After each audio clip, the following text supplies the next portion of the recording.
வணக்கம். நான் உங்கள் எக்ஸாம் குரு காளி. இது நம்ம டிஎன்பிஎஸ்சி, எஸ்எஸ்சி, ரயில்வே, எஸ்ஐ போலீஸ்னு எல்லா எக்ஸாமுக்கும் யூஸ் ஆகுற வகையில ஒரு ஜிஎஸ் கோர்ஸுக்கான ஒரு டெமோ கிளாஸ். நம்ம பெய்டு கோர்ஸ்ல என்ன எடுக்கிறோமோ அதுக்கான ஒரு டெமோ தான். இன்னைக்கு நம்ம பார்க்க போற டாபிக் இந்தியன் பாலிட்டி, இந்திய ஆட்சியல், இந்திய அரசியலமைப்பு, இந்தியன் கான்ஸ்டியூஷன்ல ரொம்ப முக்கியமான தலைப்பை பார்க்க போறோம். வித் கிளீன் டீடைல்ஸா நம்ம பார்க்க போறோம். இந்திய அரசியலமைப்புல பொறுத்தவரையில லாஸ்ட் டாபிக் என்னன்னா கான்ஸ்டியூஷனல் அண்ட் நான் கான்ஸ்டியூஷனல் பாடி. இதுவே நிறைய பேருக்கு புரியாது. ஃபர்ஸ்ட்ல நல்லா புரிஞ்சுக்கோங்க, ஒரு 2 மினிட்ஸ் பொறுமையா கவனிங்க, அதுக்கப்புறம் நம்ம கிளாஸ்க்குள்ள போகலாம். இதுவே முக்கியமானது தான். கான்ஸ்டியூஷனல் பாடி, நான் கான்ஸ்டியூஷனல் பாடி ரெண்டு இருக்குது. கான்ஸ்டியூஷனல் பாடினா அரசியல் அமைப்பு சார்ந்த இயக்கம். எடுத்துக்காட்டு CAG, controller and auditor general of India, இந்தியாவுடைய தலைமை, தணிக்கை, கணக்கு மற்றும் தணிக்கை அதிகாரி. இவர் சம்பந்தமான விதி 148. அப்ப அரசியல் அமைப்புல இடம் இருக்கணும், அவர் சம்பந்தமா விதி இருக்கணும். இருந்ததுன்னா அது கான்ஸ்டியூஷனல் பாடி. இது எக்ஸாம்பிள் பார்க்க போறோம். நான் கான்ஸ்டியூஷனல் பாடினா அரசியல் அமைப்புல அவங்களுக்கு இடம் இருக்காது. அதாவது புரியுற மாதிரி சொல்லணும்னா சிம்பிளா ஆர்டிகல் நம்பர், விதிகள் இருக்காது. எடுத்துக்காட்டு நிதி ஆயோக். நிதி ஆயோக் ஏதாவது விதி இருக்குதா? நேஷனல் ஹியூமன் ரைட்ஸ் கமிஷன் ஏதாவது விதி இருக்குதா? கான்ஸ்டியூஷன்ல ஆர்டிகல் இருக்குதா? இருக்காது. அப்ப அதெல்லாம் நான் கான்ஸ்டியூஷனல் பாடி. ரெண்டுத்துக்கு வித்தியாசம் உங்களுக்கு புரிஞ்சிருக்கும். அரசியலமைப்பு சாராத இயக்கம் அது, இது சார்ந்த இயக்கம். இப்போ அரசியலமைப்பு சாராத இயக்கத்தை ரெண்டா பிரிக்கிறோம். ஓகேவா? நல்லா கவனிச்சுக்கோங்க. அரசியலமைப்பு சாராத இயக்கத்தை ரெண்டா பிரிக்கிறோம். நான் கான்ஸ்டியூஷனல் பாடியை 2ஆ டிவைட் பண்றோம். ஒன்னு ஸ்டாச்சுரி பாடி, இன்னொன்னு நான் ஸ்டாச்சுரி பாடி. சட்டப்பூர்வமான அமைப்பு, சட்டப்பூர்வமற்ற அமைப்பு அப்படின்னு ரெண்டு பிரிக்கிறோம். இதுக்கு ஒரு எக்ஸாம்பிள் சொல்றோம் பாருங்க. இப்போ ஆர்டிஐன்னு ஒன்று இருக்குது, ரைட் டு இன்ஃபர்மேஷன் ஆக்ட், தகவல் அறியும் உரிமை சட்டம். 2005 அக்டோபர் 12 கொண்டு வந்தாங்க. இந்த ஆர்டிஐ சட்டம் பாருங்க, சட்டம்னு சொல்றேன், சட்டம் நாடாளுமன்றத்தின் அவையின் மூலமாக நிறைவேற்றப்பட்டு வந்தது. லோக்சபா, ராஜ்யசபால பில் பாஸ் ஆகி பிரசிடென்ட் ஒப்புதல் கொடுத்து அது நடைமுறைக்கு வந்துச்சு. அப்போ சட்டம் இருக்குது. ஆர்டிஐ ஆக்ட் 2005 அப்படின்னு ஒரு சட்டம் இருக்குது. அந்த சட்டத்தின் மூலமாக தான் நடைமுறை வந்திருக்குது. அதனாலதான் இதுக்கு பேர் சட்டப்பூர்வ அமைப்பு, ஸ்டாச்சுரி பாடி. ஆனா நான் கான்ஸ்டியூஷனல் பாடி. ஏன்னா அரசியல் அமைப்புல இடம் இல்லை. ஆர்டிஐ ஆர்டிகல் 21 அப்படின்னு இருக்குதா? கிடையாது. இல்ல. அதனாலதான் அது சட்டப்பூர்வமானது, ஸ்டாச்சுரி பாடி. ஆனா நான் கான்ஸ்டியூஷனல் பாடி, அரசியலமைப்பு சாராத இயக்கம். இது புரிஞ்சிருக்கும்னு நினைக்கிறேன்.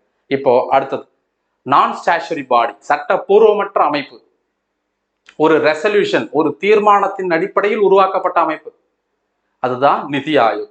நல்லா யோசிச்சு பாருங்க. நிதி ஆயோக் ஆக்ட் அப்படின்னு ஏதாவது இருக்குதா? நிதி ஆயோக் ஆர்டிகல் எதுவுமே இல்லை.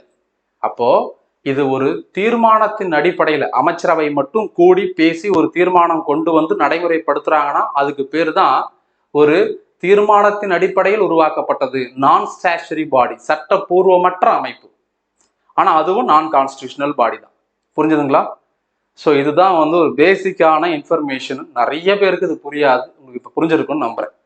இதுல நாம ஒரு டெமோ தான், நம்ம பெய்டு கோர்ஸ்ல எடுத்துருக்கிறதுக்கு ஒரு டெமோ தான் நம்ம சொல்ல போறோம். இந்த அரசியலமைப்பு சார்ந்த இயக்கம் கான்ஸ்டியூஷனல் பாடியில சிஏஜி, இந்திய தலைமை கணக்கு மற்றும் தணிக்கை அதிகாரியை டெமோவா பார்க்க போறோம். கிளாஸ் பார்க்கறதுக்கு முன்னாடி இந்த வீடியோவில் நாம என்னென்ன எடுத்துருக்கிறோம், எடுக்க போறோம்ன்றது தெளிவாக சொல்றோம். ஜிஎஸ்க்கான ஒரு ஃபவுண்டேஷன் கோர்ஸ். இந்த போட்டித் தேர்வு மட்டும் இல்லாமல் எல்லா போட்டித் தேர்வுக்குமே பயனுள்ள வகையில் இருக்கும். தமிழ், இங்கிலீஷ், மேக்ஸ், ரீசனிங் இருக்காது, பயாலஜி இருக்காது. ஜிஎஸ் மட்டும் தான் நம்ம எடுக்கிறோம். அதாவது எதில் நம்ம ஸ்ட்ராங்காக இருக்கும், இது நம்ம சொல்லி கொடுத்தா உங்களுக்கு புரியுமோ அதை மட்டும் தான் நம்ம எடுக்கிறோம். இதில் ஹிஸ்ட்ரி அண்ட் கெமிஸ்ட்ரி இன்னும் எடுக்கல, இனிமேல் தான் எடுத்து அப்லோட் பண்ண போகிறோம். காரணம் அதில் வெயிட்டேஜ் ரொம்ப கம்மியாக இருக்குன்னு தான் எடுக்காமல் இருக்கிறோம். எவ்வளோ சீக்கிரம் முடியுமோ அவ்வளோ சீக்கிரம் எடுத்து நான் அப்லோட் பண்ணிடுறேன். அதுக்கு வேற ஒரு ஆல்டர்னேட்டிவ் ஆப்ஷனை சூஸ் பண்ணி வச்சிருக்கிறேன். ஒவ்வொரு டாப்பிக்ல இருந்து 200 கொஸ்டின்ஸ் எடுத்து டிஸ்கஸ் பண்ணலாம், அந்த மாதிரி நான் ஆப்ஷன் வச்சிருக்கிறேன். எது சீக்கிரம் முடியுமோ அதை நான் அப்லோட் பண்ணுறேன். இல்லை யூனிட் நம்பர் 6 மட்டும் தமிழில் தான் இருக்கும், இங்கிலீஷ்ல இருக்காது. ஏன்னா அதுக்கு நோட்ஸ் அதிகமாக தமிழ் இருக்குன்றதால தமிழில் எடுத்துருக்கிறேன். நான் இங்கிலீஷ்ல டிரான்ஸ்லேட் பண்ணி நான் அப்லோட் பண்ணுறேன். இங்கிலீஷ் தமிழ் லாங்குவேஜ் பேரியர் வேண்டாம், வெயிட் பண்ண வேண்டாம், அண்டர்ஸ்டாண்ட் பண்ணிக்கோங்க. எவ்வளோ சீக்கிரம் முடியுமோ அவ்வளோ சீக்கிரம் நான் அப்லோட் பண்ணதுக்கப்புறம் நீங்கள் பார்த்துக்கலாம். மற்றது எல்லாமே பை லிங்க் தான் இருக்கும். ரெக்கார்டட் வீடியோ கோர்ஸ் தான், லைவ் கிடையாது, டெஸ்ட் சீரிஸ் கிடையாது.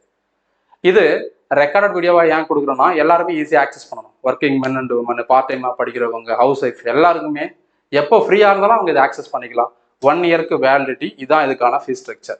இதில் video and PDF first time மட்டும் இன்டர்நெட் யூஸ் பண்ணி நீங்கள் டவுன்லோட் பண்ணிட்டு நெக்ஸ்ட் டைம்லாம் நீங்கள் ஆஃப்லைன்லேயே பார்த்துக்கலாம். ஆனால் நீங்கள் ஷேர் பண்ணுறதோ ஸ்க்ரீன்ஷாட் பிரிண்ட் அவுட்லாம் எடுக்க முடியாது, ப்ரைவசி பாலிசினால வச்சிருக்கிறோம். இதை நீங்கள் வீடியோஸ் அண்ட் பிடிஎஃப் பார்த்து அண்டர்ஸ்டாண்ட் பண்ணி புரிஞ்சுக்கிட்டு வீடியோஸ் பார்த்துட்டு அதுக்கப்புறம் நோட்ஸ் நீங்கள் தான் எடுக்கணும். இதான் இதுக்கான ஃபீஸ் ஸ்ட்ரக்சர். இந்த ஃபீஸ் ஸ்ட்ரக்சர் ஏப்ரல் 14க்கு அப்புறம் இன்க்ரீஸ் ஆகிடும். தேவைப்படுறவங்க முன்னாடியே ஜாயின் பண்ணிக்கோங்க. உங்கள் ஃப்ரெண்ட்ஸ் யாருக்காவது தேவைப்பட்டாலும் அவங்களுக்கும் சொல்லுங்கள்.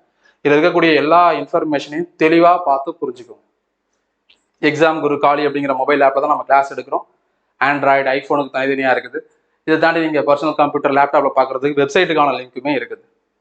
8870302702 அப்படிங்கிற நம்பருக்கு வாட்ஸ்அப்பில் மெசேஜ் பண்ணுங்கள். கால் பண்ண வேண்டாம்.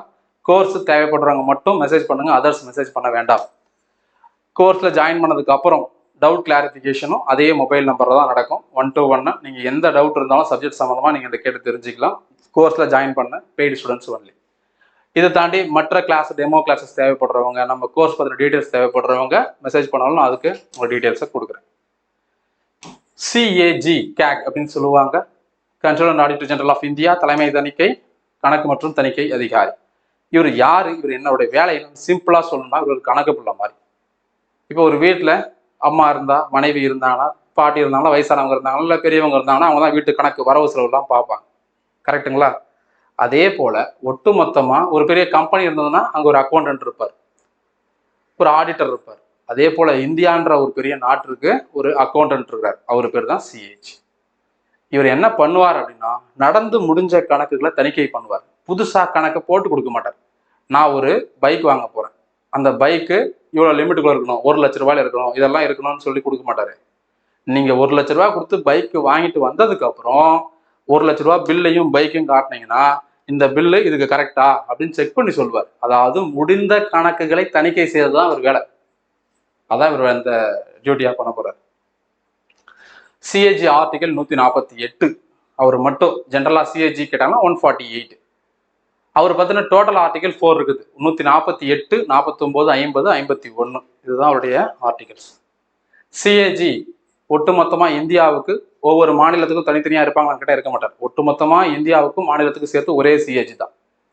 ஆனால் ஒவ்வொரு மாநிலத்திலும் தனித்தனியாக அவருக்கு வந்து என்ன பண்ணுவாங்க, அசிஸ்டன்ட் ஆஃபீஸ் இருக்கு. அவருக்கு வந்து என்ன பண்ணுவாருன்னா, தமிழ்நாட்டில் மெட்ராஸில் ஒரு ஆஃபீஸு, அதே மாதிரி ஆந்திராவில் வந்து ஹைதராபாத்தில், அமராவதியில் ஒரு ஆஃபீஸ், தெலுங்கானாவில் ஹைதராபாத்தில் ஒரு ஆஃபீஸ்ன்னு சொல்லி ஒவ்வொரு ஸ்டேட்டுக்கும் அதோட ஹெட் குவார்ட்டர்ஸில் ஒவ்வொரு சீஃப் ஆஃபீஸர்ஸ் வச்சுருப்பாங்க.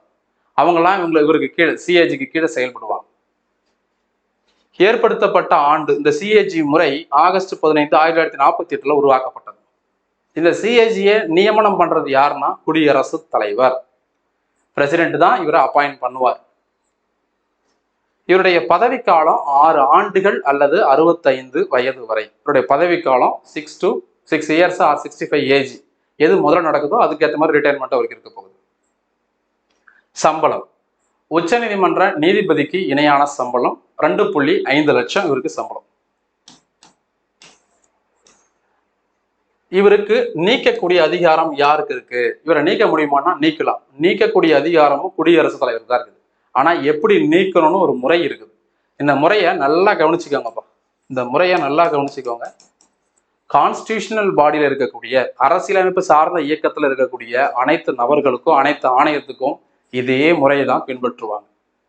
முதல்ல நீக்குவதற்கு காரணம் சொல்லணும். என்ன காரணம் அப்படின்னா இன்கெப்பாசிட்டி ஆர் மிஸ்பிஹேவியர்னு சொல்றாங்க.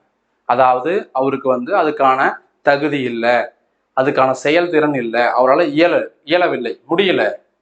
அப்போ தவறான நடத்தை, தப்பா நடந்துக்கிறாரு, அல்லது அவருக்கு அந்த வேலையை செய்ய முடியல அப்படின்றதான் அதுக்கு காரணமா இருக்க முடியும்.